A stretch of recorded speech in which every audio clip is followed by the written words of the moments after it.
Good afternoon, welcome to hello doctor. ఇవాల్టి hello డాక్టర్లో మనం discuss చేసుకోబోయే టాపిక్ సంతానలేమి సమస్యలు. సంతానలేమి సమస్యలు అంటే అసలు ఏంటి, ఈ మధ్య కాలంలో ఎలాంటి కాజెస్ చూస్తూ ఉన్నారు పిల్లలు పుట్టకపోవడానికి డాక్టర్స్, అలాగే మహిళల్లో కావచ్చు పురుషుల్లో కావచ్చు ఎక్కువగా దేనివల్ల పిల్లలు పుట్టట్లేదు, దాన్ని ఎలా ఐడెంటిఫై చేస్తారు, ఎట్లాంటి ట్రీట్మెంట్ అవైలబుల్ ఉంది, అలాగే ట్యూబల్ ప్రాబ్లమ్స్ అని ఎక్కువగా వింటూ ఉన్నాము. అంటే ఏంటి, దానికి ఎలాంటి ట్రీట్మెంట్స్ ఉన్నాయి, ఇవన్నీ కూడా మనకి డీటెయిల్గా తెలియజేయడానికి 49 సంతాన సాఫల్యత మరియు పరిశోధన కేంద్రం నుంచి డాక్టర్ మౌనిక మనతో ఉన్నారు. వారిని అడిగి మరిన్ని వివరాలు తెలుసుకుందాం. Hello doctor, welcome to our studio. Thank you. అండి, సో ఎక్కువగా ఈ మధ్య కాలంలో అంటే రకరకాల సమస్యలు ఎవ్రీ టైం మనం డిస్కస్ చేసుకుంటూ ఉంటాం, హార్మోనల్, థైరాయిడ్ ఇలాంటివి. సో ఎక్కువగా ఏ సమస్యతో పిల్లలు పుట్టకపోవడాన్ని మీరు చూస్తూ ఉన్నారు ఈ మధ్య కాలంలో? ఇప్పుడు ఎవరైనా మా దగ్గరికి కపుల్స్ వచ్చినప్పుడు అండి, లైక్ ఇన్ఫర్టిలిటీ లేదా సమస్యలేమి ప్రాబ్లంతో వచ్చినప్పుడు ఏమవుతుందంటే ఎక్కువగా ప్రాబ్లమ్స్ ఎవరిలో ఉంటాయి, మెయిన్గా విమెన్లో ఉంటాయా మెన్లో ఉంటాయా, ఆ తర్వాత ఒకవేళ ఒకరిలో ఉంటే వాళ్ళల్లో కూడా ఏ ప్రాబ్లం వల్ల. ఈ రీజన్ కోసము రీసెర్చ్ చాలా జరిగిందండి అన్ని కంట్రీస్లో, ఇండియా ఒక్కటనే కాదు. ఈ ప్రాబ్లం ప్రతి కంట్రీలో different nations across the world ఉంది కాబట్టి అందరి దగ్గర చేసినప్పుడు వాళ్ళు నోటీస్ చేసింది ఏంటి అంటే ఓవర్ టైం నియర్లీ 10-20 years క్రితము విమెన్లో, లేడీస్లో ఎక్కువగా ప్రాబ్లమ్స్ ఉండేవి, మగవాళ్ళలో ప్రాబ్లమ్స్ ఉండడం తక్కువ శాతం కనపడేది. కానీ ఇప్పుడు ప్రెజెంట్ డే వరల్డ్లో అయితే మాత్రము మగవాళ్ళలో ఆడవాళ్ళలో ఈక్వల్గా 50-50%లో ప్రాబ్లమ్స్ ఎదురవుతూ ఉన్నాయి సమస్యలేమి ప్రాబ్లం వచ్చినప్పుడు. లేడీస్లో ఏమేం ప్రాబ్లమ్స్ ఉండొచ్చు ఫర్దర్గా అంటే తన అండాశయాల్లో గుడ్ల సంఖ్య రిలేటెడ్, లేదా గుడ్డు సరిగ్గా పెరిగి రిలీజ్ అవ్వడం జరగట్లేదు అన్న ప్రాబ్లం ఉండొచ్చు, లేదా ట్యూబుల్లో బ్లాక్ ఉండొచ్చు, గర్భసంచిలో ఏదైనా ప్రాబ్లం ఉండొచ్చు. ఇట్లా డిఫరెంట్ రీజన్స్ ఉంటాయి. విమెన్లో పర్టిక్యులర్గా వాళ్ళల్లో చూసినట్టయితే లేడీస్లో ఎక్కువగా ఏ ప్రాబ్లం వల్ల వాళ్ళకి ఇన్ఫర్టిలిటీ లేదా సమస్యలేమికి దారి తీస్తుందంటే ఒవేరియన్ ఫ్యాక్టర్స్, అండాశయం రిలేటెడ్ ఫ్యాక్టర్స్ వల్ల ఎక్కువగా మేము ఇన్ఫర్టిలిటీ ప్రాబ్లం లేదా సమస్యని చూస్తూ ఉన్నాం. ఈ అండాశయం రిలేటెడ్ ఫ్యాక్టర్స్ అంటే ఏమేమి వస్తాయి? ఒకటి నీటి బుడగల సమస్య, అందరికీ తెలిసింది పీసీఓడి ప్రాబ్లం. ఈ నీటి బుడగల సమస్య ఉన్నప్పుడు కరెక్ట్గా పీరియడ్స్ రావు కాబట్టి కపుల్కి ఒక ఎగ్ ప్రతి మంత్ కరెక్ట్ టైంకి పెరిగి విడుదల అవ్వకపోవడం వల్ల, లేదా వాళ్ళకు విడుదలైన టైం వాళ్ళకు తెలియకపోవడం వల్ల ఎగ్జాక్ట్ టైం వాళ్ళు కలిసి ట్రై చేయడానికి వీలుండదండి. ఈ రిలేటెడ్ రీజన్స్ వల్ల వాళ్ళు ఇన్ఫర్టిలిటీ ప్రాబ్లం ఫేస్ చేస్తుంటారు. ది అదర్ ప్రాబ్లమ్స్ అండాశయం రిలేటెడ్ ఏమొస్తాయంటే వాళ్ళ గుడ్ల సంఖ్య తక్కువ ఉండడం టైంకి ముందే, అదర్వైజ్ వేరే ఏమన్నా ఆపరేషన్స్ జరిగినప్పుడు అండాశయాల మీద ఇంజరీ జరిగి పక్కనే ఉన్న గుడ్ల సంఖ్య లేదా ఓవేరియన్ రిజర్వ్ అంటాం, ఆ పూల్ బాగా తగ్గిపోవడం, ఈ గుడ్ల సంఖ్య ప్లస్ క్వాలిటీ తగ్గుతూ ఉండే కొద్దీ ఏజ్ ఎక్కువ అయ్యే కొద్దీ లేడీ ప్రెగ్నెన్సీ రావడానికి ఎక్కువ డిఫికల్టీస్ ఫేస్ చేస్తూ ఉంటుంది. ఓకే, అంటే ఏంటి స్పెసిఫిక్ రీజన్ ఏమైనా ఉందా, అండాశయం ప్రాబ్లమ్స్ ఎందుకు వస్తున్నాయి విమెన్లు? ఇప్పుడు నీటి బుడగల సమస్య మాట్లాడితే అండి, అంటే అది ఎక్కువ కామన్ కాబట్టి ఫస్ట్ దాని గురించి మాట్లాడినట్టయితే ఈ నీటి బుడగల సమస్య పీసీఓడి అన్నది ఇప్పుడు ఒక 10-15% చూస్తున్నాం లేడీస్లో. అంటే ప్రతి 10 గర్ల్స్లో ఒక గర్ల్కి ఈ పీసీఓడి ప్రాబ్లం ఉంది. ఎందుకు ఎక్కువగా చూస్తున్నాం ఈ మధ్యకాలంలో? మన గ్రాండ్ పేరెంట్స్ జనరేషన్ లేదా దానికి ముందు యాన్సిస్టర్స్లో ఈ పీసీఓడి ప్రాబ్లం అంత ఎక్కువగా ఉండేది కాదు. ఈ మధ్యకాలం చాలా ఎక్కువగా కనపడుతుంది. పీరియడ్స్ అన్నవి మెనార్కి పెద్ద మనిషి కూడా గర్ల్స్ చాలా తొందరగా అవుతున్నారు. వీటన్నిటికీ రీజన్స్ మన జంక్ ఫుడ్, సరిగ్గా ఎక్సర్సైజ్ లేకపోవడం వల్ల ఎక్కువ ఓవర్ వెయిట్, ఒబేసిటీ చూస్తున్నాం టీనేజ్ గర్ల్స్లో and younger even school going చిల్డ్రన్లో కూడా. ఇది కాకుండా మెనీ ప్లాస్టిక్స్, ఈ బీపీసీస్ అవన్నీ ఎక్స్పోజర్ వల్ల కూడా ఎర్లీగా పీరియడ్స్ స్టార్ట్ అవ్వడము, పీసీఓడి ప్రాబ్లం ఎక్కువగా ఉండడం, ఇవన్నీ చూస్తున్నామండి. కొంచెం వరకు జెనెటిక్స్ కూడా రోల్ ప్లే చేస్తాయి. సపోజ్ మీ మదర్లో పీసీఓడి ఉంది అంటే డాటర్లో ఖచ్చితంగా పీసీఓడి వస్తుందని కాదు, కానీ టెండెన్సీ ఉండొచ్చు. సో ఆ టెండెన్సీ ఉన్న గర్ల్స్ ముందు జాగ్రత్తగా వాళ్ళు diet, exercises, life style alterations ఖచ్చితంగా చేస్తే డెఫినెట్లీ ఈ పీసీఓడి ప్రాబ్లమ్ని వాళ్ళు కంట్రోల్లో పెట్టుకోగలరు అండ్ మేబీ ఈవెన్ అవాయిడ్ చేయగలరు అది రాకుండా. నెక్స్ట్ వచ్చేసి ఈ గుడ్ల సంఖ్య తక్కువ ఉండడం, ఓవరీస్లో ఏజ్కి చిన్న ఏజ్ ఉన్నప్పటికీ వాళ్ళకి మీ ఎగ్స్ బాగా తక్కువగా ఉన్నాయండి, లేట్ చేయకూడదు, హయ్యర్ లెవెల్ ట్రీట్మెంట్స్ తొందరగా వెళ్ళి ఎట్లో ఒకట ప్రెగ్నెన్సీ తెచ్చుకోవాలి అని కొన్నిసార్లు డాక్టర్స్ అడ్వైస్ చేస్తూ ఉంటారు. రిజర్వ్ తగ్గింది అని వాళ్ళకి ఎలా తెలుస్తుందంటే వన్ ఆపర్చునిటీ స్కాన్ చేయడము. సో స్కాన్లో రెండు వైపులా అండాశయాల్లో గుడ్లు ఎన్ని ఉన్నాయని కౌంట్ చేస్తాం period 2nd or 3rd day of సైకిల్లో. ఆ రోజు కనుక రెండు వైపులా ఉన్న ఫాలికల్స్ కలిపి కూడా less than 5 ఫాలికల్స్ కనపడుతున్నాయంటే ఆ లేడీలో మిగిలిన గుడ్ల సంఖ్య బాగా తక్కువగా ఉంది అని చెప్పేసి. ఇంకొక ఆప్షన్ వద్దు, స్కాన్ కాకుండా ఏదన్నా ఇంకొక ఆప్షన్ ఉంది అంటే బ్లడ్ టెస్ట్ ఉంటుంది. దాన్ని AMH అంటారు, యాంటీ ముల్లేరియన్ హార్మోన్. ఈ AMH బ్లడ్ టెస్ట్కి టైంతో కానీ ఫుడ్తో కానీ day of your cycle, menstrual సైకిల్లో ఏ డే అని అట్లా పర్టికులర్ ఏం లేదండి, you can get it done any time. ఈ బ్లడ్ టెస్ట్ AMH వాల్యూ ఒకవేళ మీకు 1.2 కంటే తక్కువ ఉంది అంటే దీని మీనింగ్ కూడా మీకు గుడ్ల సంఖ్య బాగా తక్కువ అవుతుంది లేదా తగ్గిపోయింది. ఇలా తక్కువ ఉన్నప్పుడు మీ రిజర్వ్ ఇమీడియట్గా క్లినీషియన్ని కన్సల్ట్ అయ్యి ప్రెగ్నెన్సీ రావడానికి డిలే ఉంది అంటే మీరు ట్రీట్మెంట్స్ని ఫాస్ట్ ట్రాక్ చేయాల్సి ఉంటుంది. చాలా టైం తీసుకోవడం లేదా ఒక 1 year తర్వాత ప్లాన్ చేసుకుంటాను ప్రెగ్నెన్సీ, ఇటువంటి ప్రివిలేజ్ ఉండకపోవచ్చు ఇన్ సచ్ సిచ్యువేషన్స్. ఓకే, అంటే PCOD వాళ్ళలో ఎట్లాంటి ప్రాబ్లమ్స్ చూస్తున్నారంటే వాళ్ళు కన్సీవ్ కారా లేకపోతే పిల్లలు పుట్టిన ఇబ్బంది అవుతుందా, అండ్ వాళ్ళకి ఏంటి ట్రీట్మెంట్ ఎట్లా ఉంటుంది? సో PCOD వాళ్ళకి డిఫరెంట్ ఏరియాస్లో వాళ్ళకి ప్రాబ్లమ్స్ ఉండొచ్చండి. అంటే PCOD ఓన్లీ పీరియడ్స్ రెగ్యులారిటీ ఒకటే ప్రాబ్లం ఉంటుంది అని లేదు. నెక్స్ట్ ఆఫ్టర్ మ్యారేజ్ ప్రెగ్నెన్సీ రావడం కొంచెం డిఫికల్టీ ఫేస్ చేస్తారు. సో ఈ ప్రెగ్నెన్సీ వచ్చిన తర్వాత కూడా ఏమవుతుందంటే ఇన్ ప్రెగ్నెన్సీ కొంచెం PCOD ఉన్న వాళ్ళల్లో BP ప్రాబ్లమ్స్ వచ్చే రిస్క్ లేదా షుగర్ ప్రాబ్లమ్స్ వచ్చే రిస్క్, టైంకి ముందే బేబీ డెలివరీ వెళ్ళడం, ఒమ్ము నీరు కొంచెం తక్కువ అవ్వడం ఈ BP ప్రాబ్లమ్స్ వల్ల, ఇటువంటి ప్రాబ్లమ్స్ ఫేస్ అవ్వచ్చు. ఖచ్చితంగా ఫేస్ అవుతారని అనట్లేదు, బట్ ఆ రిస్క్ ఉంటుంది. పర్టికులర్లీ వాళ్ళు ఓవర్ వెయిట్ లేదా ఒబీస్ ఉంటే. అందుకనే మీరు ప్రెగ్నెంట్ అయినప్పుడు అందరు అడుగుతుంటారు ఎంత వెయిట్ గెయిన్ అవ్వచ్చండి ప్రెగ్నెన్సీలో అని అడుగుతారు. నార్మల్ వెయిట్ గెయిన్ యూజువల్గా 10 to 11 kgs వరకు అవ్వచ్చు అని చెప్తాం. ఇది ఎవరు అంటే నార్మల్ BMI ఉన్నవాళ్ళు, అంటే వెయిట్ నార్మల్ రేంజ్లో ఉన్నవాళ్ళు over the course of pregnancy ఒక 10 to 11 kgs ఇంక్రీజ్ అవ్వడం is a normal phenomenon. But over weight already pregnancy start అయినప్పుడే ఎక్కువ వెయిట్ లేదా ఒబీస్గా ఉన్న లేడీస్లో ఎక్కువ వెయిట్ గెయిన్ సజెస్ట్ చేయమండి. ఇన్ఫ్యాక్ట్ మ్యాక్సిమం 5 kgs క్యాప్ అవ్వాలి అంటాం. ఎందుకంటే ఎక్కువ వెయిట్ గెయిన్ అయ్యే కొద్దీ వీళ్ళకు ఆ BP ప్రాబ్లము, బాడీలో బాగా నీరు నిండిపోవడం, ఇవన్నీ ప్రాబ్లమ్స్ వల్ల తనకు ప్రెగ్నెన్సీ కోర్స్ అనేది కాంప్లికేట్ అవుతుంది. PCOD ఓన్లీ ప్రెగ్నెన్సీ రావడము, నెక్స్ట్ ప్రెగ్నెన్సీలో కాంప్లికేషన్స్ కాకుండా కొంతమంది PCOD ప్రాబ్లం ఉన్న వాళ్ళకి చిన్న ట్రీట్మెంట్స్తో ప్రెగ్నెన్సీ రాకపోవచ్చు, టాబ్లెట్స్తో ట్రై చేస్తారు. రావట్లేదు అని చెప్పేసి IUI లాంటి ట్రీట్మెంట్స్ కూడా ట్రై చేస్తారు. IUIలో కూడా ఫెయిల్యూర్ ఎదురైనప్పుడు టెస్ట్ ట్యూబ్ బేబీ పద్ధతి IVF లాంటి ఆప్షన్ వెళ్తారు. IVF లాంటి ఆప్షన్ వెళ్ళినప్పుడు మేము ఎగ్స్ని బయటికి తీస్తాం. ఆ ఎగ్స్ మేము చూడగలం ఎలా ఉన్నాయి, వాటి క్వాలిటీ ఏంటి, కణం వేసేటప్పుడు ఆ ఎగ్ వాల్ కన్సిస్టెన్సీ ఎలా ఉంది, అవన్నీ చూస్తాం. PCOD వాళ్ళల్లో పర్టికులర్గా మేము ఎక్కువ ఎగ్స్ వస్తాయి. మోస్ట్ ఆఫ్ ద సిచ్యువేషన్స్లో మాకు 15 + 20 eggs 30 eggs కూడా రిట్రీవ్ అవుతూ ఉంటాయి ఈచ్ సిట్టింగ్లో. సో అన్ని ఎగ్స్ వచ్చినప్పటికీ ఆ స్పర్మ్ వేసేటప్పుడు దాని కన్సిస్టెన్సీ నార్మల్గా ఉండదు, నాన్ రెసిస్టెంట్ అంటాం, లేదా ఈజీలీ రెసిస్టెన్స్ చూపించడం ఇంజెక్ట్ చేసేటప్పుడు స్పర్మ్ని. సో అట్లా ఎగ్ క్వాలిటీ, ఎగ్ కన్సిస్టెన్సీ మీద కూడా some amount of negative effect PCOD వాళ్ళలో చూస్తూ ఉంటాం. ఓకే, ఏంటి మరి ఎట్లా పిల్లలు పుట్టాలి అంటే వాళ్ళకి ఎట్లాంటి ట్రీట్మెంట్ అవైలబుల్ ఉంది? PCOD అనే కాదండి, ఎనీ లేడీ ఇన్ఫర్టిలిటీ సమస్యతో బాధపడే వాళ్ళకి ఎక్కడ కూడా 3 ట్రీట్మెంట్స్ ఉంటాయి. ఫస్ట్ది ovulation induction with timed intercourse అంటాం.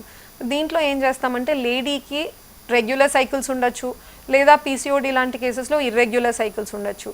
వాళ్ళకి మేము మెడికేషన్ ఇస్తాం, అది టాబ్లెట్ ఫామ్ లేదా ప్లస్ ఇంజెక్షన్స్ విత్ కాంబినేషన్ ఉండొచ్చు. సో ఇలా మెడికేషన్ తనకిచ్చి తన బాడీలో ఒక ఎగ్ గ్రోత్ వచ్చేలాగా చేస్తాం. ఆ ఎగ్ గ్రోత్ని మేము స్కాన్స్లో ఫాలో అవుతాం, మానిటర్ చేసుకుంటూ ఉంటాం. సైజ్ ఆఫ్ ద ఎగ్ స్కాన్లో మనకి ఎప్పుడైతే ఒక 17-18 mm క్రాస్ అయిందో అప్పుడు తనకి ట్రిగర్ అన్న ఒక ఇంజెక్షన్ ఇస్తాం. ఈ ఇంజెక్షన్ ఏం చేస్తుంది అంటే ఆ ఎగ్ రిలీజ్ అవ్వడానికి హెల్ప్ అవుతుంది, ఆ బయట గోడ బ్రేక్ చేసి ఎగ్ బయటికి రావడానికి హెల్ప్ అవుతుంది. ఆ ట్రిగర్ ఇంజెక్షన్ ఇచ్చాక వాళ్ళకు పర్టిక్యులర్ టైం ఫ్రేమ్ చెప్తాం, ఒక నారో టైం ఇస్తాం. ఈ సో 2 to 3 days ఈ టైంలో మీరు కలిసి ట్రై చేయండి. ఎందుకు ఈ నారో టైం ఫ్రేమ్? ఈ టైం ఎలా చెప్పగలుగుతున్నాము అంటే ఒక ఎగ్ రిలీజ్ అయిన తర్వాత ఎగ్ లైఫ్ స్పాన్ ఉంటుంది, అది ఓన్లీ 12 to 24 hours మాత్రమే ఉంటుంది. భర్త భార్య కలిసినప్పుడు వీర్యకణాల శాంపుల్ గర్భసంచి ముఖద్వారం దగ్గర వెజైనాలో ఎప్పుడైతే పడుతుందో ఆ టైంలో స్పర్మ్స్ అబౌట్ 48 అవర్స్ వరకు మాత్రమే బతికుంటాయండి. సో ఈ ఓవర్లాపింగ్ పీరియడ్లో కరెక్ట్గా ఎగ్ కణం కూడా ఒక చోటికి చేరగలిగితేనే కలయిక జరిగి ప్రెగ్నెన్సీ రావడానికి ఛాన్స్ అన్నా ఉంటుంది. Out side this time frame అంటే ఎగ్ చనిపోయిన తర్వాత భర్త భార్య కలిసిన స్పర్మ్స్ పడినా కూడా అవైలబుల్ ఉండదన్నమాట ఎగ్ ఫర్టిలైజేషన్కి. అందుకే ఈ బెస్ట్ టైం ఏంటో వాళ్ళకి చెప్పి ప్రెగ్నెన్సీకి ట్రై చేయమని చెప్తుంటాం. ఇది ఫస్ట్ ట్రీట్మెంట్. సెకండ్ ట్రీట్మెంట్ వచ్చేసి IUI. ఇదే మెథడ్ ఫాలో అవుతాము. ఓన్లీ డిఫరెన్సెస్ ఎగ్ రిలీజ్ అయిందన్న రోజు హస్బెండ్ వైఫ్ని మళ్ళీ సెంటర్కి పిలుస్తాం. పిలిచి వైఫ్లో ఆ ఎగ్ రిలీజ్ అయిందా లేదా అనేది స్కాన్లో ఫస్ట్ కన్ఫర్మ్ చేసుకుంటాం. కన్ఫర్మ్ చేసుకున్నాక హస్బెండ్ని ఒక సిమెన్ శాంపిల్ ఇవ్వమని చెప్తాం. ఆ వీర్య కణాల శాంపిల్ ఆ రోజు ఇచ్చిన శాంపిల్ని మేము ప్రాసెస్ చేసి ఆ ప్రాసెస్డ్ శాంపిల్ దేంట్లో అయితే ఎక్కువగా కదిలే కణాలు ఉన్నాయో పాపులేటెడ్ విత్ గుడ్ స్పర్మ్స్ అటువంటి శాంపిల్ని లేడీ గర్భసంచిలో ఇంజెక్ట్ చేస్తాం. ఈ డిపాజిట్ చేసే విధానం అనెస్థీషియా ఏం అవసరం ఉండదండి. లేడీ కాన్షియస్ ఉంటారు. And this entire procedure per se కూడా it will only take around 5 minutes.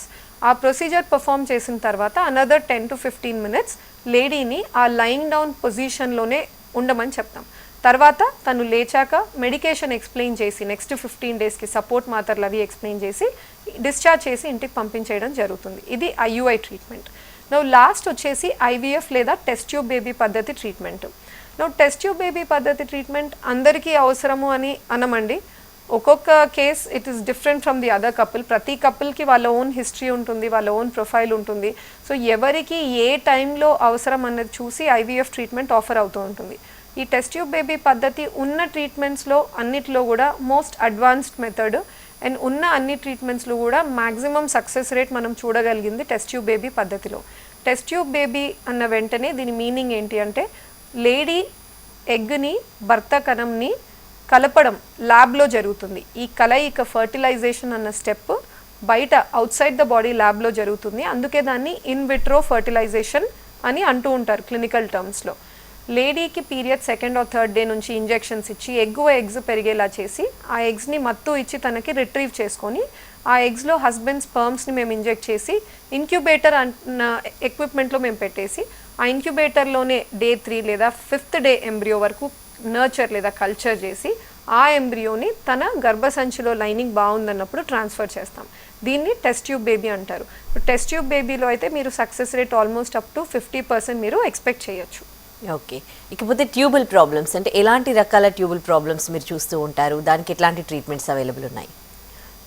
ముందుగా ట్యూబ్స్ మనకు స్కాన్లో కనపడవండి. అల్ట్రాసౌండ్ స్కాన్లో కనపడవు or even higher facilities like CT scan, MRI స్కాన్లో కూడా మనకు ఫెలోపియన్ ట్యూబ్స్ విజిబిలిటీ ఉండదు, కనపడవు స్కాన్లో. అందుకే దాని గురించి ఎవరు కూడా డీటెయిల్స్ కానీ కమెంట్ కానీ రాయరు. మీరు స్కాన్కి వెళ్ళండి లేదా CT MRI స్కాన్కి వెళ్ళండి, గర్భసంచి గురించి మాట్లాడతారు, అండాశయాల గురించి మాట్లాడతారు, కిడ్నీ గురించి మాట్లాడతారు, but no one talks about the tubes. ఎందుకంటే హెల్తీ ట్యూబ్స్ ఏ స్కాన్స్లో కూడా విజిబుల్ ఉండవు. ఒకవేళ స్కాన్లో ఇన్ఫెక్షన్, ఆ ట్యూబ్లో ఇన్ఫెక్షన్ చేరి నీరు, బ్లడ్ లేదా పస్తో అక్యుములేట్ అయ్యి ట్యూబ్ స్వెల్లింగ్ ఉంటే అప్పుడు ఒక సిస్ట్ లాగా అండాశయం పక్కన కనపడుతుంది అనమాట. అప్పుడు మనం అనుకోవచ్చు ప్రాబబ్లీ ఇది ట్యూబ్ అనుకుంటా లేదా డిసీజ్డ్గా ఉంది, స్వెల్లింగ్ ఉంది అని. బట్ ఖచ్చితంగా మీరు ట్యూబ్ని విజువలైజ్ చేయాలి, డైరెక్ట్గా కళ్ళతో చూడాలి, అండర్ విజన్ చూడాలి అంటే మనకున్న ఒకటే ఒక ఆప్షన్ లాప్రోస్కోపీ. కెమెరా వేసి అండర్ అనెస్థీషియా అండర్ విజన్ డైరెక్ట్గా ఆ ట్యూబ్ని విజువలైజ్ చేయడం. అందరూ ఈ ట్రీట్మెంట్ లేదా ఈ స్టెప్కి వెళ్ళరండి. మేము నార్మల్గా చేసేది ఏంటంటే చిన్న లెవెల్లో టెస్ట్ చేస్తాం, ట్యూబ్స్ ఓపెన్ ఉన్నాయా లేదా. ఓపెన్ ఉంటేనే వాళ్ళకి న్యాచురల్గా ప్రెగ్నెన్సీ రావడానికి ఛాన్స్ ఉంటుంది కాబట్టి వాళ్ళకు టెస్ట్ HSG ఎక్స్రేలో కానీ లేదా SSG సోనోసాల్పింగోగ్రఫీ స్కాన్స్లో కానీ మేము ఆ ట్యూబ్స్ ఓపెన్ ఉన్నాయా లేదా అని చూడడానికి టెస్ట్ చేస్తాం. ట్యూబ్లో ఏమేం ప్రాబ్లమ్స్ తెలియచ్చు అంటే ఫస్ట్ మేజర్గా మనకు తెలిసేది ఏంటంటే అది ఓపెన్ ఉందా, బ్లాక్ ఉందా. బ్లాక్ ఉన్నాయి అంటే ఆ సైడ్ ట్యూబ్ బ్లాక్ ఉన్నప్పుడు ఆ సైడ్ నుంచి ఎగ్ రిలీజ్ అయినా కూడా వాళ్ళకి ప్రెగ్నెన్సీ ట్రై చేయడానికి ఛాన్స్ ఉండదు. అదే రెండు వైపులా ట్యూబ్స్ బ్లాక్ ఉంటే మాత్రం natural pregnancy is not possible. Test tube baby లాంటి ట్రీట్మెంట్స్కి తీసుకెళ్తూ ఉంటాం. The other problems, only problem open ఉండడం, బ్లాక్ ఉండడం కాదండి. ట్యూబ్లో వేరే అదర్ ప్రాబ్లమ్స్ కూడా ఉంటాయి. లైక్ లైనింగ్ కరెక్ట్గా లేదు, ట్యూబ్లో డైనమిక్స్ సరిగ్గా లేవు, ట్యూబ్ ఓవరీ రిలేషన్, ట్యూబ్ కరెక్ట్గా ఓవరీ మీద కూర్చొని లేదు. ఇలాంటి ఏ ప్రాబ్లమ్స్ ఉన్నా కూడా ట్యూబ్లో జరగాల్సిన స్టెప్ ఎగ్ స్పర్మ్ కలవడం, ఆ ఫర్టిలైజేషన్ అన్నది మనకు జరగలేదు అంటే వాళ్ళకు ప్రెగ్నెన్సీ రావడం కష్టంగా ఉంటుంది. ఓకే. ఎందుకండి అసలు ఈ ట్యూబల్ ప్రాబ్లమ్స్ ఎందుకు వస్తాయి? ఆ కాజెస్ ఏమి అంటే తెలీదా? వాటి సిమ్టమ్స్ ముందే తెలీదా లేడీస్కి? ట్యూబ్లో ప్రాబ్లమ్స్ ఉండొచ్చు అని ఖచ్చితంగా ఈ సిమ్టమ్ ఉంటే వాళ్ళకి ట్యూబ్ ప్రాబ్లం ఉంటుంది అని మనం చెప్పలేమండి. బట్ సర్టెన్ హింట్స్ ఉంటాయి. ఎలా అంటే వాళ్ళకు ఓవర్ లాడ్ ఆఫ్ మంత్స్ రిపీటెడ్గా వాళ్ళకు కింద పొత్తి కడుపులో నొప్పి, లోవర్ అబ్డామిన్ పెయిన్ కంప్లైంట్ చేస్తుంటారు. వైట్ డిశ్చార్జ్ ఎక్కువగా అవుతుంది, తెల్లబట్ట ఎక్కువ అవుతుంది, ఫౌల్ స్మెల్లింగ్ వాసన వస్తుంది, ఇచ్చింగ్ సెన్సేషన్ ఉంది డౌన్ దేర్. సో ఇట్లా డిఫరెంట్ సిమ్టమ్స్ వాళ్ళు చెప్తూ ఉండొచ్చు. ఇవన్నీ సిమ్టమ్స్ దేని వల్ల వస్తాయంటే పెల్విక్ ఇన్ఫ్లమేటరీ డిసీజ్, అంటే కింద రీజన్ ఏవైతే ఆర్గాన్స్ మన ప్రెగ్నెన్సీ రావడానికి హెల్ప్ అవుతున్నాయో, గర్భసంచి, ట్యూబ్స్, వెజైనా, ఈ రీజన్స్లో ఎక్కడైనా ఆ పెల్విస్ రీజన్లో మనకు ఇన్ఫెక్షన్ ఉంది అంటే దాన్ని పెల్విక్ ఇన్ఫ్లమేటరీ డిసీజ్ అంటారు. రిపీటెడ్ ఎపిసోడ్స్ వాళ్ళకు ఇది జరుగుతూనే ఉంది అన్నప్పుడు over long course of time ట్యూబ్లో ఆ ఇన్ఫెక్షన్ వెళ్ళి లైనింగ్ని దెబ్బతీయచ్చు. సో అలా వాళ్ళకి బ్లాక్స్ ఏర్పడడం లేదా ట్యూబ్ క్వాలిటీ ఎఫెక్ట్ అయ్యి వాళ్ళకి ప్రెగ్నెన్సీ రావడం, డిఫికల్టీ చూస్తూ ఉంటారు. అయినప్పటికీ ఎవరికైతే ఈ తెల్లబట్ట ప్రాబ్లమ్స్ ఉన్నాయో ఖచ్చితంగా వాళ్ళకి ట్యూబ్ బ్లాక్ ఉంటుంది, లేదా ఆ లేడీలో ఈ ప్రాబ్లం ఉండడం వల్లనే ఆ కపుల్కి ప్రెగ్నెన్సీ రావట్లేదు అని అయితే ఎవ్వరు చెప్పలేరండి. These are just few clues అనమాట. లెట్స్ సే ట్యూబ్లో ఇన్ఫెక్షన్స్ ఏవేవి కామన్గా చూస్తాం. కాల్ తీసుకొని మాట్లాడదాం. విజయవాడ నుంచి ప్రశాంతి గారు లైన్లో ఉన్నారు. ప్రశాంతి గారు మాట్లాడండి డాక్టర్ గారితో. హలో ప్రశాంతి గారు. యా, కాల్ డిస్కనెక్ట్ అయిందండి. Yeah, please carry on. So ట్యూబ్లో ద టైప్ ఆఫ్ ఇన్ఫెక్షన్స్ చాలా క్లినికల్ ఉంటాయండి. బట్ అందరికీ తెలిసిన ఇన్ఫెక్షన్, మామూలుగా జనరల్ పాపులేషన్కి తెలిసిన infection TB, tuberculosis. Mostly people ఏమనుకుంటారంటే టీబీ అన్న వెంటనే ఇది ఓన్లీ లంగ్ రిలేటెడే, సో ఆ లంగ్స్ డిసీజ్ మాత్రమే ట్యూబర్క్యులోసిస్ అనుకుంటారు. బట్ ట్యూబర్క్యులోసిస్ అనేది ఒక బ్యాక్టీరియం. అది బాడీలో ఏ పార్ట్నైనా అఫెక్ట్ చేయొచ్చు. లంగ్స్ననే కాదు, ఇంటెస్టైన్ అఫెక్ట్ చేయొచ్చు, మన స్పైన్, వెన్నుముక్కను అఫెక్ట్ చేయొచ్చు, బోన్స్ అఫెక్ట్ చేయొచ్చు. అదేవిధంగా లేడీలో గర్భసంచి ట్యూబ్స్ని కూడా అఫెక్ట్ చేయొచ్చు. ఎప్పుడో చిన్న వయసులో తనకు ఛాతీ టీబీ వచ్చి ఉండొచ్చు, లంగ్స్ టీబీ. అది వాళ్ళు ట్రీట్మెంట్ తీసుకున్నప్పటికీ బై దెన్ బ్లడ్ ద్వారా ఆ ఇన్ఫెక్షన్ స్ప్రెడ్ అయ్యి గర్భసంచిని చేరుకుంటే గర్భసంచిలో ఎక్కువగా ట్యూబ్స్ని దెబ్బతీస్తుంది. ట్యూబ్ లైనింగ్ని, గర్భసంచి లైనింగ్ని ఎఫెక్ట్ చేస్తుంది ట్యూబర్క్యులోసిస్. సో ఈ ఇన్ఫెక్షన్ ఎవరిలో అయితే మీకు రెండు వైపులా ట్యూబ్స్ బ్లాక్ కనపడుతున్నాయి, కెమెరా వేసి చూస్తే గర్భసంచి లోపల అతుకులు ఉన్నాయి ఎక్కువగా, ఇలాంటి కండిషన్స్ ఉంటే మాత్రం డౌట్ పెట్టుకోవాలి ట్యూబర్క్యులోసిస్ ఇన్ఫెక్షన్ ఏమన్నా ఉందేమో అని చెప్పేసి. టెస్ట్కి గర్భసంచి లోపల ఉన్న లైనింగ్ పొరని మీరు బయాప్సీ టెస్టింగ్ పంపించుకుంటే మనకు కల్చర్లో బయటపడుతుంది ఆ ఇన్ఫెక్షన్ ఉందా లేదా అన్నది. యాక్టివ్ ఇన్ఫెక్షన్ ఉంటే వాళ్ళు ట్రీట్మెంట్ తీసుకోవాల్సి ఉంటుందండి, సో దట్ ఈ ఫర్దర్గా ఎనీమోర్ డ్యామేజ్ జరగకూడదు అని చెప్పేసి. బట్ ఆల్రెడీ ఏదన్నా బేసల్ లేయర్కి గర్భసంచి పొర బాగా దెబ్బతిని ఉంటే దాన్ని మనం ఎక్కువగా రివర్స్ చేయలేం టీబీలో. Necessary medication to improve blood flow లేదా రీజనరేషన్ తీసుకురావడానికి ఆ రీజన్లో ఆ మెడికేషన్స్ పెట్టుకొని ఇమీడియట్గా తొందరగా యాక్సిలరేటెడ్ ఫ్యాషన్లో మేము ట్రీట్మెంట్స్ తీసుకెళ్తాం. రైట్, కాలర్ లైన్లో ఉన్నారు విజయవాడ నుంచి ప్రశాంతి గారు. ప్రశాంతి గారు మాట్లాడండి డాక్టర్ గారితో. హలో డాక్టర్ గారండి, నమస్తే. నమస్తే అండి. నా పిల్లకి 3 years అయింది, ఇంకా పిల్లలు లేరు, నీటి బుడగలు ఉన్నాయన్నారు. ఓకే అండి. భర్తకు కూడా టెస్ట్ జరిగిందా అండి? జరిగిందండి. కళ్ళ ఏం ప్రాబ్లం లేదు, నాకు నీటి బుడగలు ఉన్నాయి, వెయిట్ బాగా పెరుగుతున్నాను. ఓకే అండి. పీరియడ్స్ టాబ్లెట్స్ తీసుకుంటేనే వస్తాయా లేదా వాటంతట అవే వస్తాయా? లేదండి, టాబ్లెట్స్ తీసుకుంటేనే వస్తాయి. ఓకే. ఇప్పుడు పీసీఓడిలో కూడా డిఫరెంట్ వెరైటీస్ ఉంటాయండి. కొన్ని పీసీఓడి కేసెస్ ఏమవుతుందంటే మేము ఇచ్చిన టాబ్లెట్స్కి లేదా ఇంజెక్షన్స్కి ఈజీగా వాళ్ళు ఒక ఎగ్ గ్రోత్తో రెస్పాండ్ అవుతారు. ఫ్యూ కేసెస్ రెసిస్టెంట్ పీసీఓ అంటాం. ఈ రెసిస్టెంట్ పీసీఓలో మేము back to back 3 cycles plain టాబ్లెట్స్తో కాకుండా ఈవెన్ ఇంజెక్షన్స్తో ట్రై చేసినప్పటికీ వాళ్ళకు ఒక ఎగ్ పెరుగుదల కనిపించలేదు అంటే వాళ్ళని రెసిస్టెంట్ పీసీఓ అంటాం. రెసిస్టెంట్ పీసీఓ ఉండి వాళ్ళలో LH అని ఒక హార్మోన్ ఉంటుంది, అది 10 international units per liter కంటే ఎక్కువగా ఉంది. ఇలాంటి ప్రాబ్లమ్స్ ఉంటే మేము ల్యాప్ ఓవేరియన్ డ్రిల్లింగ్ సజెస్ట్ చేస్తూ ఉంటాం. మీకు మ్యారేజ్ అయి 3 years అవుతుంది అని అంటున్నారు, మిగతా అన్ని ఫ్యాక్టర్స్ నార్మల్ ఉంది అంటున్నారు. సపోజ్ మీకు ఎగ్ పెరుగుదల రావట్లేదు, దానివల్ల మీరు ప్రెగ్నెన్సీ ట్రై చేయడం డిఫికల్ట్గా ఉంది అంటే మీరు ల్యాప్ ఓవేరియన్ డ్రిల్లింగ్ అన్న ఆప్షన్ తీసుకోవచ్చండి. లాప్రోస్కోపీలో ఓవరీలో ఒక 3 to 4 ప్లేసెస్లో డ్రిల్ చేస్తాం ఈచ్ ఓవరీలో చేసి ఫాలోయింగ్ సైకిల్లో రెస్పాన్స్ ఇంప్రూవ్డ్గా ఉండొచ్చు. అదర్వైజ్ లేదు మీకు ఎగ్ పెరుగుతుంది రిలీజ్ అవుతుంది అయినప్పటికీ మీకు ప్రెగ్నెన్సీ కలగట్లేదు, ఇలా ఉంటే మాత్రం ట్యూబ్స్ ఓపెన్ ఉన్నాయా లేదా టెస్ట్ చేసేసుకొని ఐయుఐ లాంటి ట్రీట్మెంట్స్కి మీరు నెక్స్ట్ స్టెప్ తీసుకోండి. మరో కాలర్ హైదరాబాద్ నుంచి స్వర్ణ గారు లైన్లో ఉన్నారు. స్వర్ణ గారు మాట్లాడండి డాక్టర్ గారితో. హలో హలో అండి, చెప్పండి. నమస్తే మేడం. చెప్పండి. ఒక 2 కేసెస్లో మీ సజెషన్ కావాలి మేడం. ఫస్ట్ హలో చెప్పండి. ఎస్. ఫస్ట్ మా పాప మేడం 17 years old. తను ఇప్పుడు ఇంటర్ చదువుతుంది. ఓకే 14 years కి మెచ్యూర్ అయింది. తనకి ఎప్పటి నుంచి కూడా చాలా ఇర్రెగ్యులర్ గా వస్తున్నాయి మేడం పీరియడ్స్. ఓకే అయితే మిగతా ప్రాబ్లమ్స్ ఏం లేవు, అంటే ఒబేసిటీ అట్లాంటి ప్రాబ్లమ్స్ ఏం లేదు. కాకపోతే కొంచెం స్ట్రెస్ గా ఫీల్ అవుతా ఉంటది స్టడీస్ విషయంలో, రెగ్యులర్ గా వస్తున్నాయి. ఇప్పుడు నా డౌట్ ఏంటంటే డాక్టర్ ని కన్సల్ట్ చేయాలా లేదంటే ఈ ఏజ్ కామన్ అనుకొని కొన్ని రోజుల తర్వాత కన్సల్ట్ చేయాలా నాకు అర్థం కావట్లేదు మేడం. కొంచెం మీ సజెషన్ ఇవ్వండి. షూర్ అండి. సో 17 years స్టిల్ టీనేజ్ లైఫ్లోనే ఉన్నారండి. సో 17 yearsకి తనకు పీరియడ్స్ కరెక్ట్గా రావట్లేదు అంటే ఇప్పుడు problem is not pregnancy concerns, ఇప్పుడు పీరియడ్స్ కరెక్ట్గా రావాలి. పీరియడ్స్ కరెక్ట్ రాకపోవడం వల్ల కూడా ఇన్ అవర్ పర్సనల్ లైఫ్ చాలా ప్రాబ్లమ్స్ ఉంటాయి. ఏదైనా వెకేషన్ ప్లాన్ చేయాలి, ఎగ్జామ్స్ దగ్గర పడుతున్నాయి, we don't know when it's happening. So అందుకని మీరు ఫస్ట్గా ఏం చూడొచ్చు అంటే ఓవర్ వెయిట్ లేదు, ఏం లేదు, నార్మల్ వెయిట్ రేంజ్లోనే ఉందంటున్నారు. నార్మల్ వెయిట్ ఉన్న లేడీస్లో కూడా పీసీఓడి ఉండొచ్చండి, దాన్ని లీన్ పీసీఓ అని అంటారు. ఫస్ట్ ఏం చేస్తారంటే సింపుల్ బ్లడ్ టెస్ట్ చేయించండి. ఒక haemoglobin test, complete blood picture, రక్తం ఏదన్నా తక్కువగా ఉందా, అనీమిక్ ఉన్నా కూడా సమ్టైమ్స్ ఇలా వస్తాయండి రెగ్యులర్గా. సో హిమోగ్లోబిన్ టెస్ట్ ఒకటి చేయించండి. Second thyroid test. సో థైరాయిడ్లో ఏమన్నా అబ్నార్మాలిటీస్ ఉన్నా కూడా పీరియడ్ రెగ్యులారిటీ మీద ఎఫెక్ట్ పడుతుంది. ఈ 2 టెస్ట్ అయితే చేయించండి. ఇవి నార్మలే వచ్చాయి అంటే you can get a scan done. Virgin గర్ల్స్లో అంటే 17 years నాట్ మ్యారీడ్ కాబట్టి వర్జిన్ గర్ల్స్లో అబ్డామిన్ స్కాన్, పొట్ట మీద నుంచి మేము ప్రోబ్ పెట్టి గర్భసంచి అండాశయాలు ఎలా ఉన్నాయో చూస్తాం. సో అలా చూసినప్పుడు కూడా అండాశయాల్లో సర్టెన్ క్రైటీరియా బట్టి పీసీఓడి ఉందా లేదా అన్నది మనకు తెలుస్తుంది. ఆ స్కాన్ ఒకసారి మీరు చేయించండి, 2 నార్మల్ ఉంటాయి. స్కాన్లో కనుక పీసీఓడి బయటపడితే even though she is in normal weight, exercise మాత్రం ఐ అడ్వైస్. నార్మల్ వెయిట్ ఉంటే ఎక్సర్సైజ్ అవసరం లేదు అనుకుంటారండి, but that is not the way. బాడీలో ఎంత ఫ్యాట్ పర్సంటేజ్ ఉన్నదన్నది మనకి ఇంపార్టెంట్.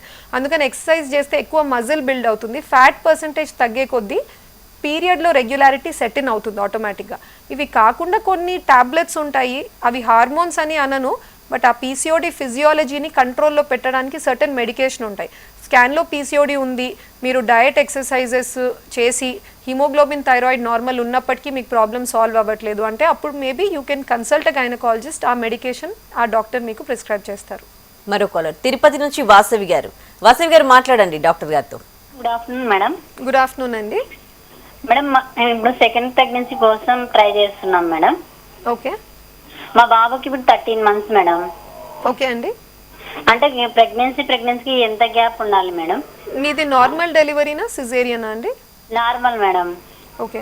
యూజువల్గా నార్మల్. చెప్పండి. ఒక డౌట్ మేడం, మేము ఆల్రెడీ ఇంత ఫస్ట్ ప్రెగ్నెన్సీ బిఫోర్ లాప్రోస్కోపీ చేయించుకున్నాం మేడం, ట్యూబ్స్ బ్లాక్స్ ఉన్నాయని. ఓకే. మళ్ళీ బ్లాక్స్ అయ్యే అవకాశం ఉందా మేడం? ఓకే చెప్తానండి. So first thing is normal డెలివరీకి 1 year గ్యాప్ ఉంటే సరిపోతుంది అంటారు. సో అందుకని you can try for the next pregnancy అండి. ఇప్పుడు లేదు సిజేరియన్ అయిన వాళ్ళకైతే 1.5 year టైం ఇవ్వమని చెప్తాం. సో మీకు నార్మల్ డెలివరీ అయ్యి ఇప్పుడు 13 months కిడ్ కాబట్టి మీరు సెకండ్ ప్రెగ్నెన్సీకి ట్రై చేయొచ్చు.